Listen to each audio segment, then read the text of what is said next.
ሰላም ጤና ይስጥልን ተመልካቾቻችን በሳምንት ሁለቴ ወደ እናንተ የሚደርሰው አርት ስፖርት ሃይላይት ፕሮግራማችን የዛሬውን ይዘንላችሁ ቀርበናል። ከዚህ ከስቱዲዮ በጋሽ ዋየልና እኔ ማለም ሰገስ ይፈናል እስከ ፕሮግራማችን ፍጻሜ አብራችሁ ቆዩ። በጋሽ እንኳን ደህና መጣ። እንኳን ደህና ቆየኛል። ሰላም ነው። ሰላም ነው። ተመልካቾቻችን ለዛሬ የተመረጡ የአውሮፓና የተለያዩ ሀገር ሊጎችን አዲስ መረጃዎች ወደ እናንተ የምናደርስ ይሆናል። እንደመነሻነት የእንግሊዝ ፕሪሚየር ሊግን ከማንሳታችን በፊት እጅግ በጉጉት ሲጠበቅ የነበረውና ጥሩ ፉክክር በዌምብሌይ የታየበትን ኒውካስል ከሊቨርፑል ያደረጉትን የካራባው ካፕ ፋይናልን እንቃኘዋለን። በጋሽ እንግዲህ እንደተከታተልነው ካራባው ካፕ ውድድር የፋይናል ውድድራቸው በጣም አጓጊና የተመልካችን ቁጭ ብድግ የሚያደርግ ውድድር ነበር። በውጤቱም ቀደም ብዬ እንደገለጽኩት እንግዲህ ኒውካስል 2-1 በሆነ ውጤት አሸንፏል። ጎሎቹንም በርንና አይዛክ ከመረብ አሳረፈው። ሊቨርፑል ይጠበቅ የነበረውን የአራት ዋንጫ እንግዲህ ሁለት ዋንጫዎችን ሉዝ ያደረገበት ሁኔታ ነው። ከቻምፒየንስ ሊግ ውድድር ወጥቷል። ከኤፍኤ ካፕ እንዲሁም አሁን ደግሞ ከካራባው ካፕ የወጣበት ውድድር ነበረ። እንግዲህ የሊቨርፑል የሚጠበቀው በእንግሊዝ ፕሪሚየር ሊግ ውድድር ለብቻ ይሆናል። ይህ በጣም ማራኪ የነበረውን ውድድር እንቃኘዋለን። ኒውካስል ፍጹም የበላይነት የነበረበት በመከላከሉም በማጥቃቱም የበላይነትን ተቀናጅቶ ውጤቱም ተገቢ እንደነበር አሰልጣኞች የሚያመኑበት ውድድር ነበር። ካራባው ካፕን እንቃኘው እስቲ። ውጤቱ በእርግጥ እንዳልከው ተገቢ ነው። ግን ሊቨርፑል የመጣበት መንገድ አሁን ጫውታ ወደ ጫውታ ከጫውታ ወደ ጫውታ ያለ ረፍት ነው የመጣው። ኒውካስል ቁጭ ብሎ ነበር የጠበቀው፣ ጉልበት ሰብስቦ ነው። ይሄ ሊቨርፑል ላይ ተጽዕኖ አሳድሯል። ልጆቹን አይተው ከሆነ ጎል ያገባውን በርንን ጨምሮ ሜዳውን ሲቆጣጠሩት ነበር። ከመጀመሪያው ደቂቃ ጀምሮ እስከ 60ኛው ደቂቃ ድረስ ከ60ኛው ደቂቃ በኋላ ነው እንደገና ሊቨርፑል ተጫዋቾቹን ቀይሮ እንደ አዲስ የተነሳው። ይህ ማለት ሊቨርፑል ላይ ጫና ባይደረግበት ጫና ባይኖረው ከጫውታ ወደ ጫውታ መምጣቱ ተጽዕኖ አድርጎበታል። ኒውካስል ደግሞ ከ70 ዓመት በኋላ ይህንን ዋንጫ ለማንሳት ቀደም ባለው ጊዜ ኒውካስል ኬቨን ኪገን ሲሰለጥን እነ ዴቨን ጂኖላ እነ አስፕሬላ እነ ፈርዲናንድ ድንቅ የነበሩበት በተለይ ኮሎምቢያው አስፕሬላና ጂኖላ የተለየ ቦታ የሚሰጣቸው አለን ሼረር በብላክበርን ዋንጫ ቢበላም ደምቆ የታየበት በኒውካስል ነበር። በዚህ ጨዋታ ላይ እንደውም ቁጭ ብሎ ቆሞ እየተከታተለ ነበር። ይህን ጨዋታ አለን ሼረር ኮከብ የነበረበት ቡድን ማለት ነው። ይሄ ቡድን ምንም ዋንጫ አላገኘም ነበር። ከዚህ በኋላ ከ70 ዓመት በኋላ ይህንን ዋንጫ ማሳካታቸው እኩል ደጋፊ በነበረበት በዌምብሌይ ስቴዲየም ላይ ደምቀው የታዩት ነጭና ጥቁር ያደረጉት የኒውካስል ደጋፊዎች ነበር። በዚህ እንትን ላይ የነበረው ጭንቀት የነበረው ሁኔታ በጣም በቃ ወደኋላ ስትሄድ ወደኋላ የድክ ስትሄድ እነ አስፕሪላ የሚያረጉት ነገር እነ ጂኖላ እነ ፈርዲናንድ እነ አለን ሼረር ወደኋላ በትውስታ ብትቃኝ ይህንን ቡድን ስታየው ያ ቡድን የተሻለ ነበር። ግን ለፍጻሜ አልበቃም። ኤዲያው የኒውካስል አሰልጣኝ ትልቅ ነገር ሰርተው ለዚህ ስኬት በቅተዋል። ተጫዋቾቹ ሁሉም ደጋፊዎቹም ሊመሰገኑ ይገባል። ማንን ያሸነፉት? ሊቨርፑል ነው። ሊቨርፑል ማን ነው? በ70 ነጥብ ፕሪሚየር ሊጉን እየመራ የሚገኝ ተከታዮቹም በ12 ነጥብ ልቆ የሚገኝ ትልቅ ቡድን የወቅቱ ትልቅ ቡድን የባለፈው አሸናፊ የነበረ ትልቅ ቡድን ነው። ይህንን ቡድን ማሸነፍ ለኒውካስል ከድልም በላይ ነው። ለዚህም ነው የቀድሞ የኒውካስል ተጫዋች አለን ሼረር ሲጨፍር ኮፍያው ሲወድቅበት በቃ የሚሆኑትን ነው ያጡት። በሊቨርፑል በኩል ደግሞ የቀድሞ ድንቅ ተጫዋቻቸው ያንረሽ ለጁቬንቱስ ሁሉ ተሽጦ ተጫውቷል። ከዛ እነ ኬኒ ዳግሊሽ ነበሩ። እንዲሁም በድንቅ ብቃቱ የምናውቀው ጄራርድም ቁጭ ብሎ ይመለከተው ነበር። ሊቨርፑሎችም ይህንን ዋንጫ ይፈልጉታል በተከታታይ ማግኘት ለነሱም ስኬት ስለሆነ ለዚህም ነው በሁለቱ ወገን በቀድሞ ተጫዋቾችና በአሁን ተጫዋቾች መካከል ትልቅ ልዩነት ነበር። የኒውካስል የእንኳን ዋንጫ ማግኘት በጣም ደስታውን እጥፍ ድርብ ነው ያደረገው። ከ90 ደቂቃ በጭማሪ ሰዓቶች ላይ የኬዛ ጎል ማግባት ይሄ ጎል ቀድሞ ቢሆን ኖሮ በ80 ወይም በ88ኛው ቢሆን ሊቨርፑል እንደ አዲስ ያንሰራራ ነበር። ስለዚህ ውጤቱ ለኒውካስል ይገባዋል። ጥሩ ታሪኮችን ወደ ኋላ መለስ ጥሩ አጣቅሳቸዋልና ጥሩ ፉክክር ነበረ። እንዳልከው በጫውታው የነበረው የበላይነት ከነበረው ሁኔታ አንፃር ኒውካስል የሚገባው ነው። ከ70 ዓመት በኋላ ይህን ድል ማሳካት ችሏል እና አለን ሼረርም ደስታቸውን በከፍተኛ ሁኔታ ሲገልጹ ነበረ።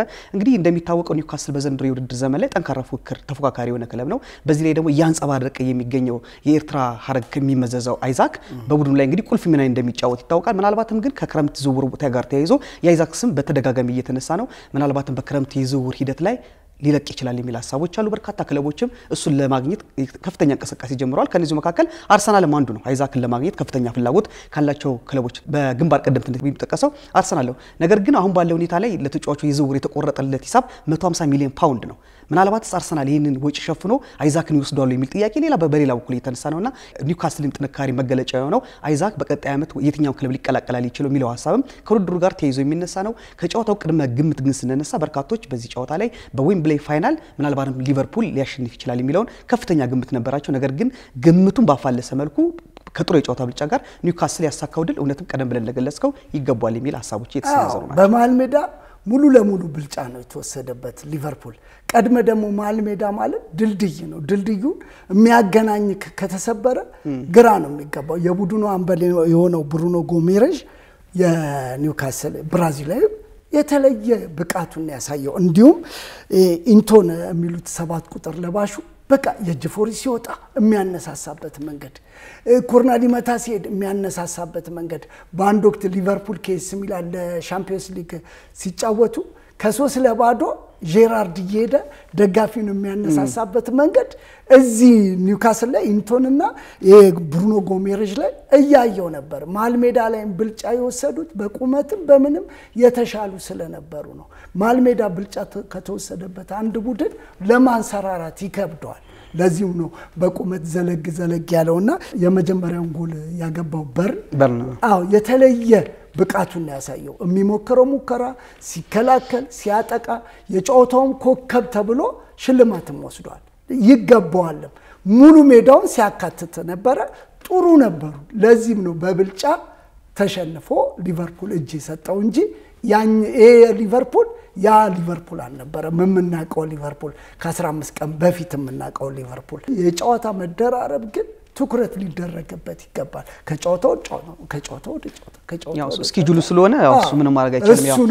ወደዚህ ስኬጁሉ ነውና በዛ ደረጃ ላይ እንዳልከው ኒውካስል ሙሉ የጨዋታ ብልጫ ነበረው። በትንፋሽም በአቅምም በጨዋታ ቁጥጥርም በኳስ ቁጥጥርም በመከላከልም በማጥቃቱምና በተለይ ደግሞ መሀል ክፍል ላይ የነበረው የጨዋታ ብልጫ በሊቨርፑል ላይ ከፍተኛ የበላይነት እንዲቀናጁ አድርጓቸዋል።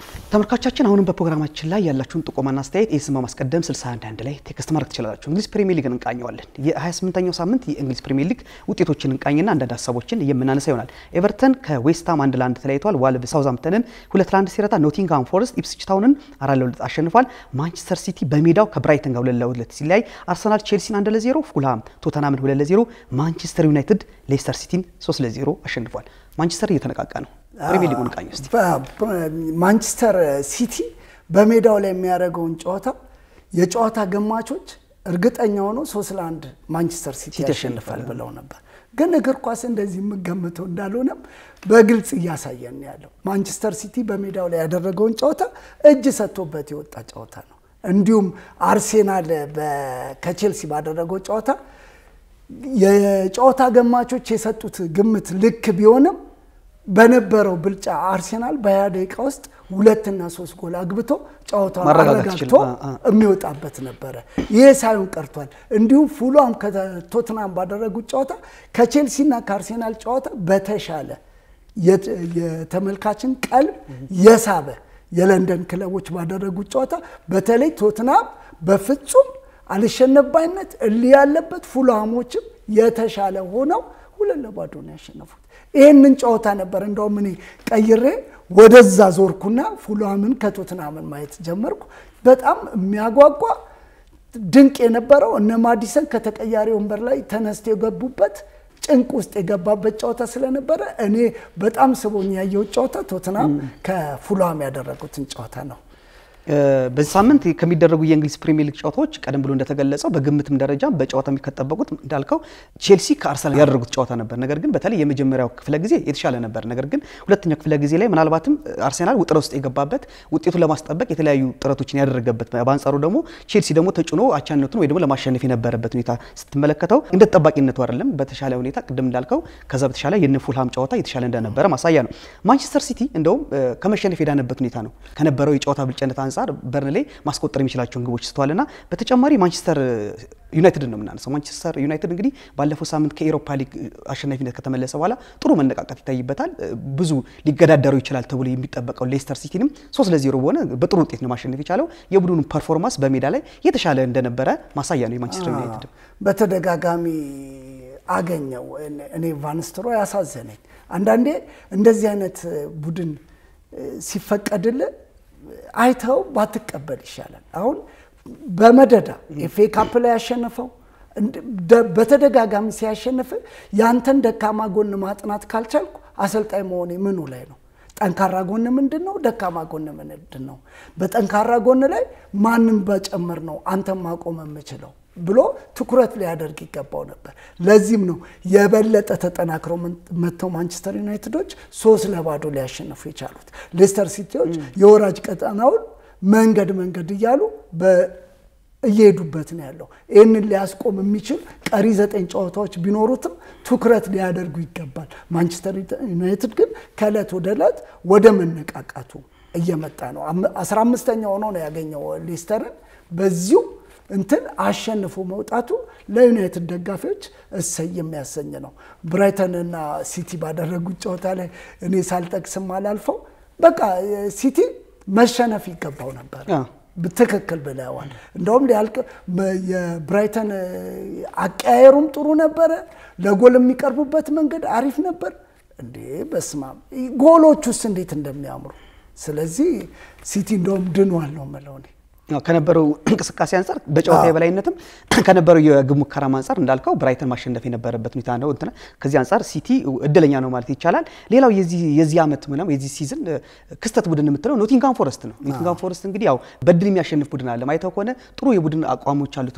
በመከላከሉም በማጥቃቱም ጠንካራ ቡድኖችንም ሲያገኝ ማሸነፍ የሚችልበት አቅም ያለው ኖቲንጋም ፎረስትን ነው ንቀ የምትገባ ቡድን አለ። በደረጃ ሰንጠረዡ ላይ በ3ኛ ደረጃ ላይ የሚገኝ ነው። 54 ነጥቦች አሉት። ከአርሰናል ጋር የ4 ነጥብ ልዩነት ነው። ምናልባትም በዚህ ከቀጠለ በዚህ ፐርፎርማንሱ ከሄደ ምናልባትም የሁለተኛ ደረጃን ለማግኘት ከሚፎካከረው አርሰናል ጋር ጠንካራ ፉክክር ይጋጥማቸዋል ተብሎ ይጠበቃል። 4 ነጥብ ልዩነት በጣም ትንሽ ነው። ኖቲንጋም ፎረስት እንዴት አየው? ኖቲንጋም ፎረስት ባለፈው ጨዋታ ላይ ከማንቸስተር ሲቲን አሸንፎ ነው የመጣው። ኖቲንጋም ፎረስቶች ከመጀመሪያውን ጀምሮ ወደ ሁለተኛ ነው። አሁን ሶስተኝነቱን ሳይሆን የሚያስቡት አርሰናል ጋር እንዴት ነው ምን ደርሰው ብለው ተነሳስተው ስለገቡ በሚያገቡት ጎል እንኳን ደስታ የሚገልጹት ቆይ ገና እንጨምራለን እያሉ ነው። በ2 ጎል 3 ጎል 4 ጎል ሲያገቡ በነበረው እንቅስቃሴ ላይ የተሻለ ሆኖ የተገኘው ኖቲንጋሞች ናቸው። ስለዚህ ይሄ ውጤት ይገባቸው ነበር አድርገውታል። ለዚህም ነው ጨዋታውን በዚህ ውጤት ሊያጠናቀቁ ይቻላል። በጣም የሚገርመው የአርሰናል ደጋፊዎች በፊት ከሊቨርፑል ጋር ነበር የሚፎካከሩት ዋንጫ እናነሳለን አናነሳም። ነገሩ አሁን እሱ ያከተመ ሲበቃ ደግሞ ኖቲንጋም ፎረስት ደረጃችን ሊነጥቀን ይችላል ወደሚል ስጋት መጥቷልና አሁን ባለው ሁኔታ በዚሁ ከቀጠለ ምናልባትም አስፈሪ ቡድን ነው ኖቲንጋም ፎረስት እና የአርሰናል ደጋፊዎች ከዋንጫ ፉክክርነት የሁለተኛ ሽሚያ ውስጥ እየፈሩበት ሁኔታ አለ። አሁን አየው ነጥቡ 58 እኮ 58 እና 54 ነጥብ ነው። 58 እና 54 ማለት ሁለት ጨዋታ እኮ ነው። አሁን የምናገኘው ቡድን ማን ነው በመነሳሳት ላይ ያለው? አርሰናልን አይተናል። አሁን አርሰናል ከቼልሲ ባደረገው ጨዋታ ላይ የነበረው ነገር ጨዋታዎችን ቀድሞ መጨረስ የሚችልበትን መንገድ አልተጠቀመም። ጨዋታውን ቀድሞ የሚጨርሰው በ20 እና በ25 ደቂቃ ውስጥ ጨዋታውን ጨርሶ መውጣት ይገባው ነበር። ግን ይሄንን አላደረገም። ይሄ ነገር ነገ ዋጋ ያስከፍለዋል አርሰናልን። ስለዚህ ሁሌ ትኩረት የምታደርገው ከኋላ ያለው ቡድን ነው። ሊቨርፑልን እንዴት ነው የምታስበው? 12 ነጥብ ነው።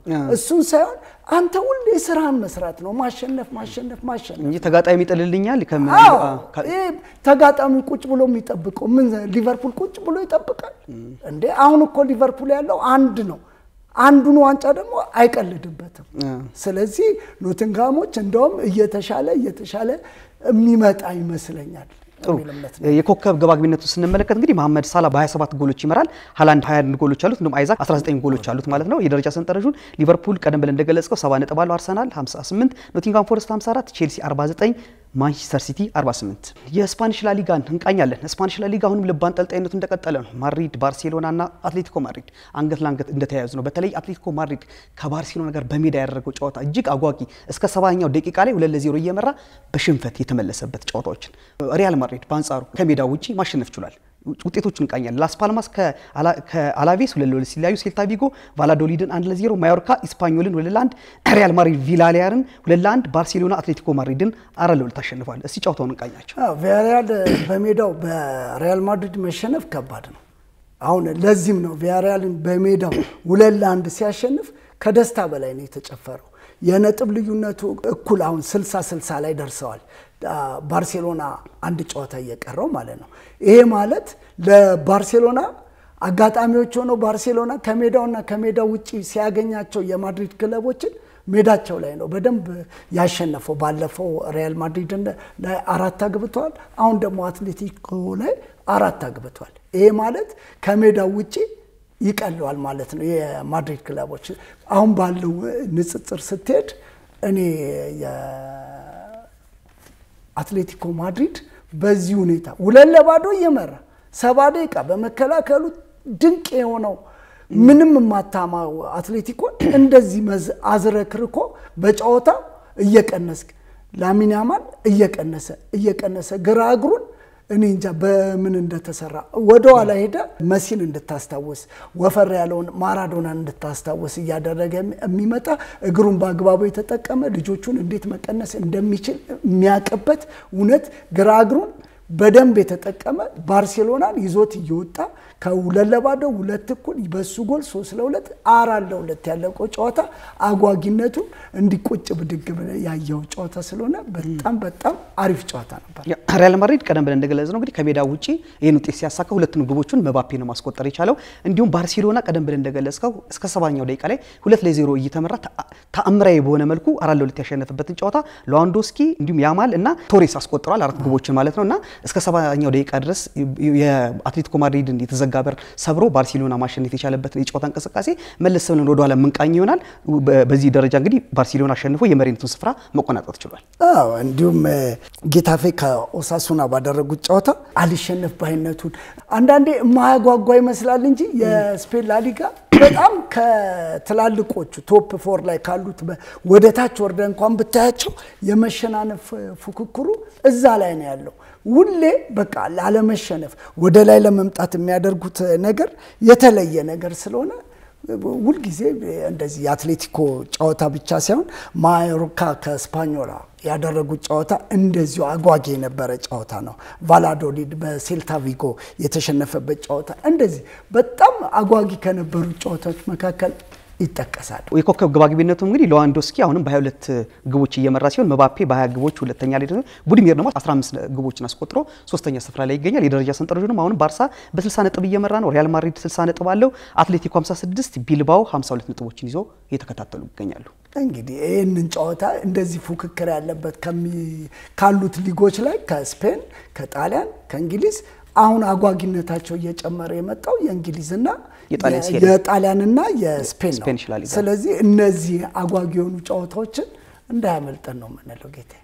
እንደማጠቃላይ የምናነሳው የጣሊያን ሴሪያ ውድድሮችን ይሆናል። ዩዲኒዜ ቬሮናን 1-0 አሸንፏል። ሞንዛ ከፓርማ 1-1፣ ኤሲ ሚላን ኮሞን 2-1 ሲረታ፣ ቶሪኖ ኤምፖሊን 1-0፣ ቦሎኛ ላዚዮን 5-0 በሆነ ሰፊ ውጤት አሸንፏል። እንዲሁም ሮማ ካግላሪን 1-0፣ ፊዮረንቲና ጁቬንቱስን 3-0፣ ኢንተር አታላንታን 2-0 አሸንፏል። በተለይ ኢንተር ከአታላንታ የነበረው ጨዋታ ተጠባቂ ነው። ኢንተር እንደተጠበቀው አሸንፏል። ግን ከዛ በፊት ያው ወደ ኋላ ስትሄድ የቶትናም ተጫዋች የነበረው ዴል አሊ ለኮሞ ተጫውቷል። ኤሲ ሚላን በኮሞ 2-1 ሲሸነፍ በቀይ ካርድ ወጥቷል። ቀይ ካርድ እንዳያይ የሚቻለውን ነገር ሁሉ ተደርጎ ነበረ። ግን ዳኛው በቀይ ካርድ አስወጥቶት 2-1 ነው ያለቀው ጨዋታ። በዚህ ጨዋታ ላይ የኤሲ ሚላኑ ተጫዋች ዋከር ለዴል አሊ ቀይ ካርድ እንዳያይ ዳኛውን ሲለማመጠው ሁሉ ነበር። ለምን ዴል አሊ ከስንት ጊዜ በኋላ ነው ወደ ኮሞ መጥቶ መጫወት የጀመረው። ይሄንን ጨዋታው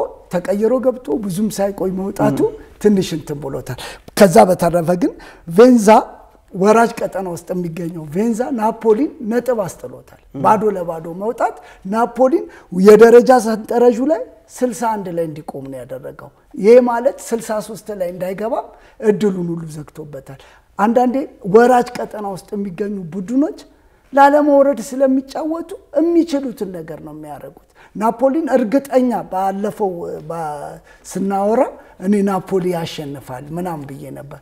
ለካ እግር ኳስ እንደዚህ አትገምተውም። ለዚህም ነው ናፖሊ ነጥብ ጥሎ ኢንተር ከአትላንታ ባደረገው ጨዋታ የሚችለውን ነገር ሁሉ አድርጎ 2-0 ባሸነፈበት ጨዋታ በተናነቀው አትላንታም ወደ ላይ ለመምጣት የተሻለ ሆኖ ለመገኘት ወደ ቢያሸንፍ ኖሮ ወደ 61 ነጥብ ይመጣ ነበር።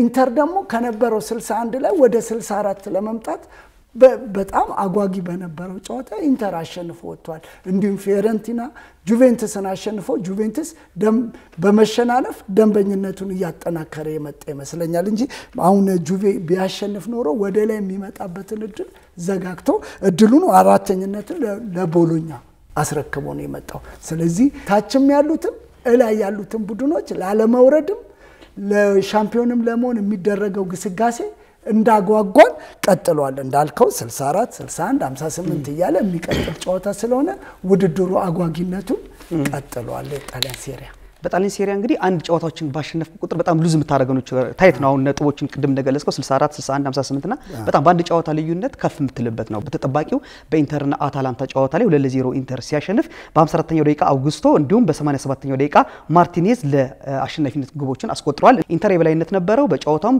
2-0 በማሸነፍ እንግዲህ ደረጃ ሰንጠረዡን በበላይነት ለመቆጣጠር አስችሎታል። መጨመረው ነገር ኢንተርም አሁን ኢንተር፣ ናፖሊ፣ አትላንታ እነዚህ ቡድኖች ቀሪ ጨዋታም ቢኖር እየመጡ እያስጨነቁት ነው። አሁን ኢንተር ከናፖሊ ምንም ጨዋታ የለበትም። ኢንተር እንደዚህ አርፎ በሻምፒየንስ ሊግ ጨዋታ ነበረበት። ይሄ ነገር ታሳቢ ሆኖ ቡድናቸውን አጠናክረው ስለሚገቡ ወደዱም ጠሉም ወደ ተሻለ ነገር ለመሄድ ቡድኖች ተጠናክረው የምናይበት ጨዋታ ስለሆነ ትኩረት ሰጥተን ልናየው የሚገባው የጣሊያን ሴሪያ ጨዋታ ነው ማለት ነው። ጥሩ በእኛ በኩል ለዛሬ የነበረ ፕሮግራማችን በዚያው በቃል። ከዚህ ከስቱዲዮ በጋሻው የለና እኔ ማለት ሰገድ ሰይፉ እንዲሁም ማርቆስ ኤልያስ የፕሮግራሙ አጋር እንደሆነ ይታወቃል። እስከ ሳምንት ቸር ሰንብቱ።